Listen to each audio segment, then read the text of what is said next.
자, 7년 환란기, 그러니까 환란기를 7년으로 잡는 이유는 다니엘서 9장에 나오는 남은 한 이레가 이 7년기, 이 7년 환란기이기 때문이다 라고 이제 살펴봤습니다.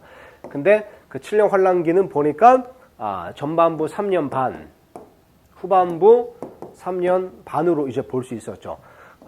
적그리스도가 유대인들과 많은 사람들과 언약을 맺는 일이 있었고 성전에서 희생물을 드리는 일이 이제 다시 이루어지게 되는 겁니다. 자, 그리고 중간에 언약을 깨트리는 일이 됐고 여기서 이제 대환란기가 이제 시작을 되는 거죠. 자, 그렇게 봤을 때 지금 미뤄졌기 때문에 AD 70년도에 성전이 또 파괴가 됐잖아요. 그래서 지금은 예루살렘 그 성전터에 성전이 없습니다. 그죠? 거기에 지금 이슬람의 황금돔 사원이 들어와 있잖아요. 그 바위돔 사원이 이제 들어와 있잖아요. 그럼에도 불구하고 지금 유대인의 그 이제 이스라엘의 그 사내들인 공회에서는 이미 성전, 소위 이제 제3성전을 지을 준비와 재료들을 다 갖췄다라고 이제 얘기합니다. 그래서 조건만 허락되면 우리가 바로 성전 지을 수 있다. 이렇게 이제 얘기를 해요. 그래서 보자면 요 7년 환란기 이 한 이래가 시작될 때 이 어떤 방법이 될지는 정확히 모르지만 어떤 방법으로든 이 적그리스도가 많은 사람들과 평화 조약을 맺고 언약을 맺어서 그 성전터에 성전을 짓게 만들어주는 겁니다. 그죠? 그렇게 봤을 때 지금 현재 일어나고 있는 그 중동의 정세를 보자면요. 혹은 이제 그 사내들인 공회에서 준비하고 있는 그 성전의 어떤 설계 이런 것들을 볼 때 정말 그 이 시점이 가까웠다는 것을 또 재림의 징조로서도 우리가 볼 수 있는 겁니다. 이 부분은 나중에 또 하나하나 좀 살펴보도록 하고요. 자, 이 부분에 있어서 이 마지막 3년 반, 후반부 3년 반에 대한 성경 기록을 몇 가지 살펴보고 마치겠습니다.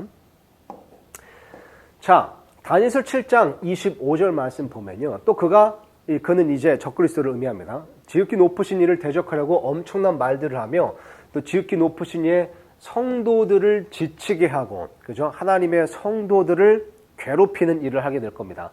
또 때와 법을 바꾸려고 생각할 것이며 이게 유대인들의 그런 어떤 명절 이런 걸 이제 바꾼다는 의미가 될 수도 있고 우리가 예전에 메타버스 강의 때 살펴본 것처럼 이제 그런 진짜 때와 어떤 그런 법을 그들의 세상 속에서 바꾸려고 하는 시도를 하지 않을까 이런 추측도 이제 해봤습니다. 근데 어쨌든 그 일이 언제 있느냐? 궁극적으로 한 때와 두 때와 반 때까지 그의 손에 주어지라. 한 때 1년, 두 때 2년, 반 때 반년, 3년 반이죠.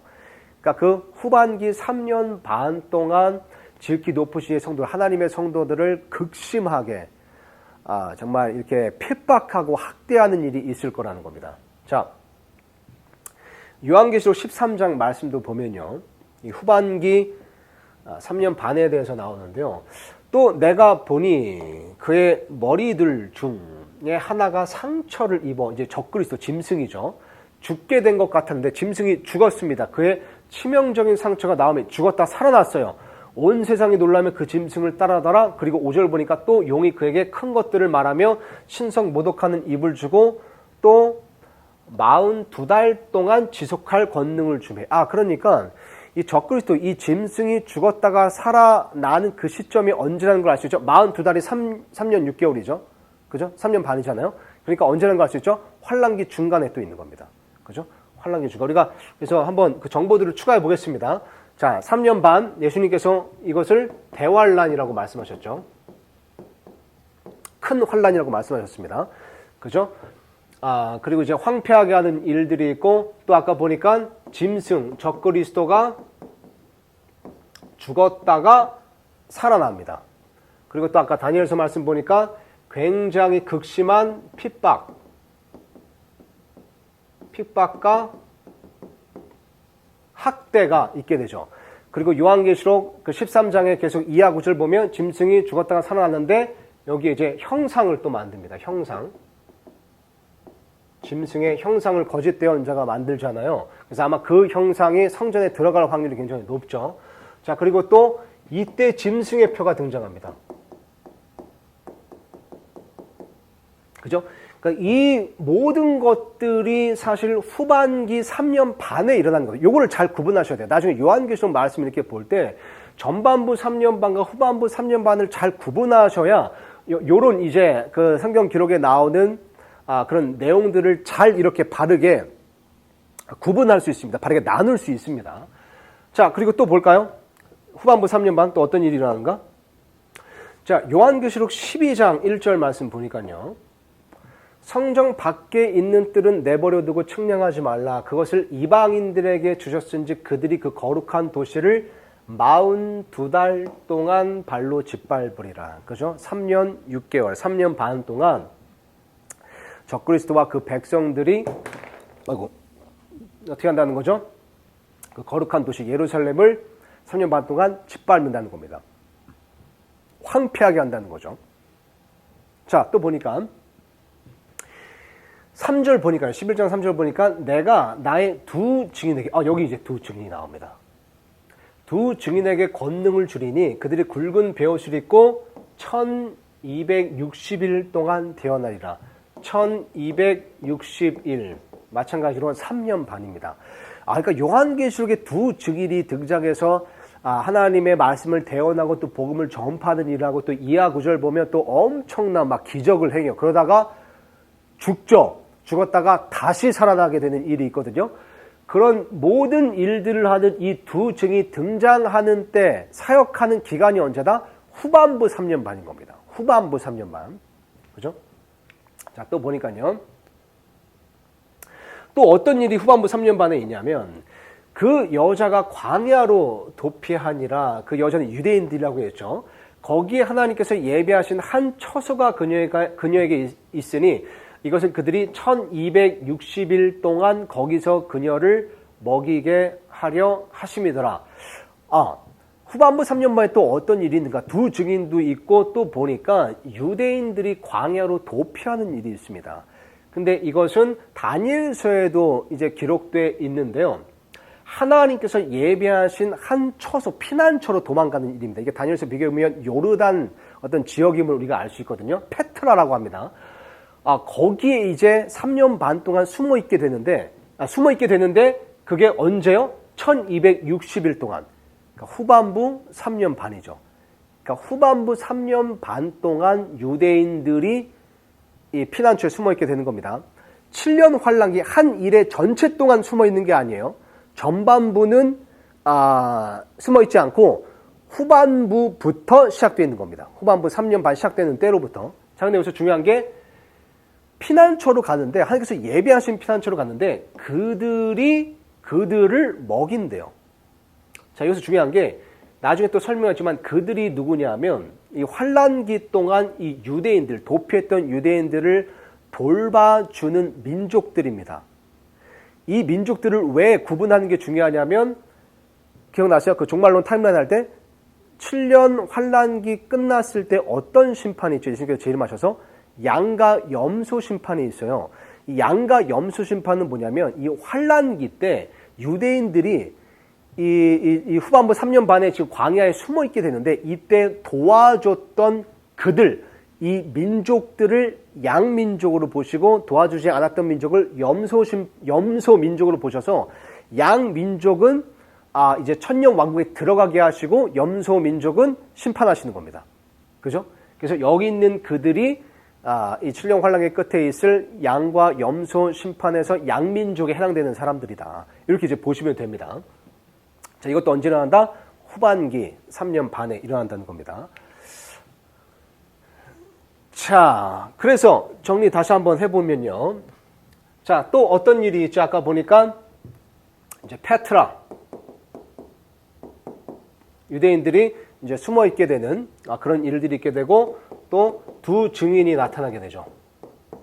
이제 이 모든 일들이 이제 후반기 3년 반에 있게 되는 겁니다. 나중에 이제 요한계시록에 나오는 그 심판들을 정리할 때도 어디에 해당되는지 우리가 살펴볼 거지만 일단 다니엘서 요한계시록 말씀을 드려서 이런 일들, 유명한 사건들이 다 후반기 3년 반에 일어나는 거다라는 것을 알 수 있습니다. 자, 그러면 요 뒤에 이제 후반부 3년 반에 관련해서 다니엘서에 기록된 이 날짜들이 3개가 나옵니다. 예, 그거에 대해서 한번 좀 살펴보고 마치겠습니다. 자, 먼저 다니엘서 22장 보면요. 자, 날마다 드리는 희생물을 제거하며 황폐하게 하는 가증한 것을 세우는 때로부터, 우리 이제 이거 알죠? 자, 요거 세우는 때로부터, 자, 요게 뭐죠? 요게 언제죠? 7년 환란기 중에서 한중간, 그죠? 그때부터, 그러니까 후반기 3년 반이 시작되는 시점이잖아요. 그죠? 그때로부터 예언이 있는데 1290일이 있으리라. 이 문맥을 보면요, 어떤 단서도 주시지 않고 딱 요것만 말씀하십니다. 그러니까 요거는 우리가 압니다. 날마다 내 식물을 제거하여 황폐하게 하는 가증한 것을 세우는 때, 이때가 언제인지는 압니다. 한 일의 한중간이죠. 이때로부터 1290일이 있으리라 이렇게 쓰여집니다. 자, 1290일. 자, 3년 반은 1260일이잖아요. 근데 1260일 플러스 한 달, 30일인 겁니다. 그죠? 그리고 또 기다려서 1335일까지 이르는 자는 복이 있대요. 이것도 1335일입니다. 그죠? 이게 이제 요 1335일은 요 때로부터 1335일. 그러니까 요 때로부터 1290일 플러스 45일에서 이때부터 1335일일 수도 있고요. 아니면 1290일 플러스 1335일일 수도 있습니다. 그죠? 자, 요거 일단 미리 좀 말씀드리면, 이거는 사실 아무도 모릅니다. 이게 정확히 무엇인지. 왜냐면 이제 12장이 이제 마지막 장이죠. 그 이제 문맥을 보면 전구절에 다니엘이 내가 이것을 듣고도 이해하지 못해서 이제 물으니라라고 말하자, 이제 이제 이렇게 얘기하거든요. 이것은 이제 이 끝이 임하는 날까지 이게 봉인되었다고 나옵니다. 그러니까 사실 이것은 이게 환란기가 끝나 봐야 알 수 있는 것처럼 이제 말씀하신 거예요. 그 문맥이 보면서 아무도 알 수, 그래서 되게 천재적인 뭐죠? 그런 이제 주석가 예를 들면 러크마 이런 사람도 나는 이거 잘 모르겠다 이렇게 이제 주석에 이제 쓰기도 합니다. 자, 근데 요걸 이제 언급하는 이유는 뭐냐면, 그럼에도 불구하고 이것을 비성경적으로 억측하면 안 됩니다. 그러니까 예전에 이제 어떤 일이 있었냐면, 요 1290일, 1335일 이걸 가지고요. 이제 이렇게 이제 해석을 해서 2020년도에 이제 바빌론 느부갓네살 왕이 예루살렘 성전을 파괴하잖아요. 그때로부터 이 하루를 또 이제 1년으로 계산한 겁니다. 그러니까 문맥 무시하고 그럴 근거가 전혀 없는데도. 그래서 그때로부터 1290년 더하고 또 1335년 더하면 2020년이 딱 떨어진다는 거예요. 그래서 2020년에 예수님께서 오신다 했다가 지금 불발됐죠. 2년 지났잖아요. 그죠? 그러니까 이런 비성경적인 억측을 해서는 안 된다는 거예요. 왜냐하면 왜 하면 안 되죠? 왜냐하면 느부갓네살 왕이 성전을 파괴한 건 맞아요. 근데 날마다 드리는 희생물을 제거하며 황폐하게는 가증한 것을 세운 적은 없잖아요. 그러니까 이게 전제가 돼야 됩니다. 이 전제를 무시하고 해석하니까 그런 엉뚱한 해석이 나오는 거예요. 그래서 성경 말씀의 근거를, 단서를 빼버리고 해석하면 안 됩니다. 그죠? 뭐 추측을 하더라도 성경적으로 합리적으로 추측을 해야지 이렇게 해서는 안 된다는 거예요. 자, 그럼 이것은 이제 어떻게 볼 수 있는가? 이제 몇 가지 해석을 좀 소개해 드리겠습니다. 이것은 어디까지나 해석일 수밖에 없습니다. 왜냐면 누구도 이제 정확히 알 수 없기 때문에, 아마 이거는 그 다니엘서 12장에 쓰여 있는 대로 끝이 임하는 때, 그 환란기가 이제 끝나면 천정왕국이 이루어질 때, 그때서야 이제 알 수 있을 겁니다. 자, 근데 어쨌든 시점은 우리가 알 수 있습니다. 시점은 요때부터인 거예요. 요때부터 이제 3년 반이면 이게 1260일인 거죠. 다른 색깔로 해야겠네요. 1260일. 근데 플러스 30일 해서 1290일이 이제 나온 거잖아요. 자, 이렇게 봤을 때 이제 두 가지 해석이 있습니다. 이제 소개를 좀 해드리자면요. 뭐 어떤 게 많이 정확히 모릅니다. 근데 1290일이라고 된 거 보니까 아마 요 후반기 3년 반의 시작점은 한 달 전부터 시작되나 보다라고 이제 생각을 하는 겁니다. 그래서 이제 적그리스도가 본색을 드러나는 게 딱 진짜 한 중간 이 30일 전에 본색을 드러나서 이때부터 이제 성전을 황폐하게 하는 일이 있을 거다라고 이제 추측하는 해석도 있습니다. 아니면 우리가 요건 또 합리적으로 추측해 볼 수 있죠. 자, 시작은 이때부터가 맞는데 1260일이 지나고 이때 이제 예수님께서 재림하시는 거잖아요. 그래서 아마겟돈 전쟁이 있게 되죠. 전쟁이. 그러면 왜 플러스 30일이 필요한가를 생각해 봤을 때 어쩌면 이 아마겟돈 전쟁에서 이 적그리스도의 군대가 예수님에 의해서 완전히 학살을 당하거든요. 그 아마겟돈에서 어마어마한 사람들이 죽습니다. 그죠? 그렇게 됐을 때 그것을 이제 처리하고 쉽게 말해 청소하고 정결하게 하는 기간이 한 30일 정도 걸리지 않을까? 이렇게 이제 보는 거죠. 아니면 자, 예수님께서 재림하시고 난 다음에 우리가 성경적으로 무슨 사건이 있음을 알 수 있죠. 아까 언급했던 양가 민족 심판이 있다는 걸 알 수 있죠. 그죠? 환란기 때 그 유대인들을 도와줬던 양민족과 그렇지 않았던 염소 민족을 나누는 심판.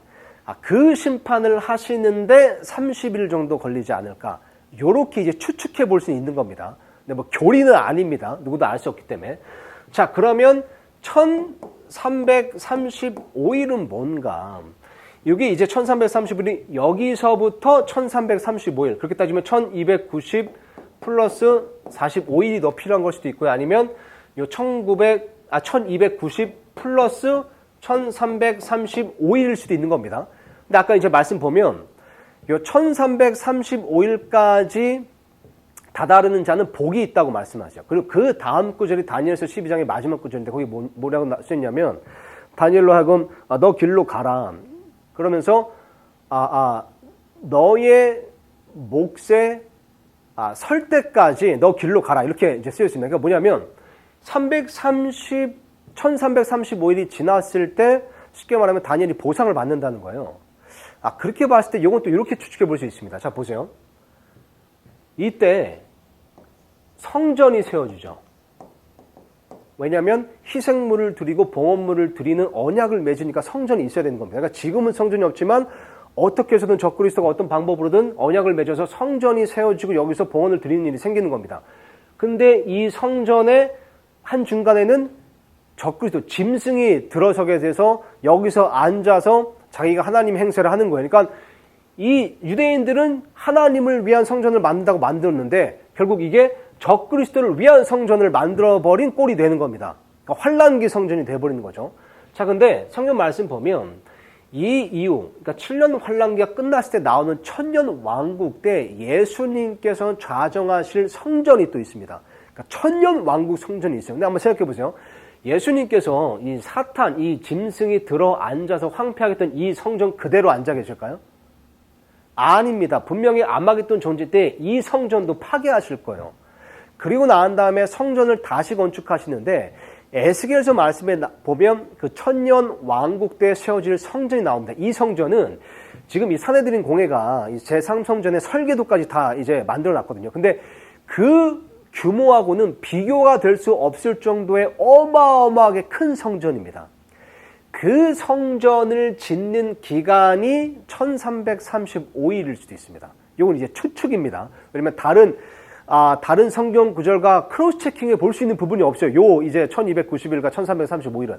근데 이제 하나님의 방법이라는 게 물론 예수님께서는 전능하셔서 그냥 한순간에 성전을 지으실 수도 있지만 성경 전반적인 기록을 보면 하나님의 백성을 통해서 그분의 일을 하시잖아요. 그렇기 때문에 하나님의 백성이 하나님의 성전, 에스겔 성전, 그 천년 왕국 성전을 짓는 기간이 이제 1335일이 필요하다는 걸로 우리가 추측해 볼 수가 있을 겁니다. 어쨌든 요런 좀 합리적인 추측은 할 수 있지만 요런 또 합리적인 추측이 필요한 이유는 뭐죠? 다른 비성경적인 억측을 막기 위해서입니다. 그죠? 성경적으로 추측하더라도 성경적으로 추측해야 된다는 겁니다. 자, 또 하나 마지막으로 보겠습니다. 자, 보면 또 한 기간, 또 한 날짜가 이제 나오는데요. 자, 다니엘서 12장 말씀 보니까 13절에 그때의 한 성도가 말하는 것을 내가 들었는데 다른 성도가 말하던 바로 그 성도에게 이르되 날마다 드리는 희생물에 관한 그 환상과 황폐하게 하는 그 범법이 어느 때까지 지속되어 성소와 군대를 내주고 발밑에 질팔피게 하겠느냐 하더라. 그가 내게 이르되 2300일까지니 그때의 성소가 정결하게 되리라 하니라. 자, 아까 이제 1292일에 대한 그 추측이 그나마 좀 성경적으로 합리적이다라고 이제 말하는 이유도 여기 있습니다. 자, 보세요. 보니까 황폐하게 하는 그 범법이 어느 때까지 지속되겠느냐. 그래서 그 성소가 정결하게 되기까지 얼마나 걸리겠느냐라고 하니까 2300일이래요. 자, 근데 이 다니엘서 12장에 나오는 이 황폐하게 하는 그 범법은요, 이중적인 예언입니다. 그러니까 이게 물론 이제 환란기 때 적그리스도가 그 성전을 황폐하게 하는 일이 있을 것이기 때문에 이중 계시고, 또 이중 계신 이유는 역사적으로 이 일이 한번 있었기 때문에 그렇습니다. 자, 보면요, 이 역사적으로 봤을 때 그 알렉산더 대왕이 죽고 나서 그게 이제 4개의 왕국으로 이제 분열됐잖아요. 그 중에 한 왕국이 셀레우코스 왕국이었습니다. 거기에 8번째 왕이 안티오쿠스 에피파네스라는 사람이 있는데요. 이 사람이 정확히 예루살렘을 전부 아까 잠깐 언급한 것처럼 성전을 황폐하게 하는 일을 했습니다. 성전에서 그 유대인들의 법에 부정한 돼지를 잡아서 돼지를 제단에 바친 거예요. 제사를 지낸 겁니다. 그러니까 성전을 더럽혔죠. 그리고 거기에 또 제우스 형상을 또 세워버렸습니다.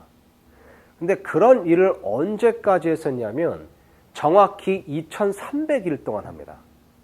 2300일 동안. 그러고 나서 이게 이제 에피파네스 이 사람이 이제 BC 한 170년부터 160년 정도 이제 살았던 사람이거든요. 근데 2300일 동안 그렇게 성전을 이렇게 황폐하게 하다가 이제 BC 165년 겨울에 이제 유다 마카비가 성전을 이제 청소하면서 요 예언이 이루어진 걸 이제 목격하게 됩니다. 그러니까 요 2300일은 역사 가운데 그 에피파네스로 인해서 이루어진 거라고 우리가 볼 수 있습니다. 요것도 이제 무리하게 억측을 해가지고 이제 아까 말한 그 셀레우코스 왕조로부터 이제 독립한 왕국이 페르가몬 왕국이었거든요. 그 페르가몬 왕국이 시작된 시점으로부터 2300년을 더하면 2020년이 된다. 그래서 2020년에 예수님 오신다. 이렇게 또 이제 주장했다가 또 불발이 됐죠. 그런 거 하면 안 된다는 겁니다. 그래서 이거는 역사적으로 이루어졌는데, 그러니까 이 성전이 정결하게 되는데도 2300일이 걸렸다는 거예요. 그렇게 봤을 때 아까 나오는 1290일도 그렇게 이제 그 환란기가 끝나고 난 다음에 예수님의 재림으로 인해서 그 성전이 이제 이제 회복이 되고 한 후에도 정결하게 하는 기간이 한 그 정도 필요한 게 아닌가라고 우리가 나름 조금 합리적으로 추측해 보는 겁니다. 자, 이제 그렇게 봤을 때 요 다니엘서에 나오는 1290일, 1335일, 그리고 2300일 이런 것도 우리가 성경적으로 좀 이렇게 추론해 볼 수는 있다. 좀 합리적으로 추론해 볼 수는 있다. 이런 걸 가지고 또 문맥과 또 전제되는 조건, 근거, 단서 다 무시하고 억측해서는 안 된다. 이런 것까지 한번 좀 살펴봤습니다. 어쨌든 이런 모든 것도 다 성전을 황폐하게 하는 그 때로부터 있는 일이기 때문에요. 예, 오늘 7년 환란기, 특히 후반부 3년 반 그 대환란 시기 때 어떤 일들이 있는가에 대해 살펴보면서 그것까지 해서 한번 짚어봤습니다.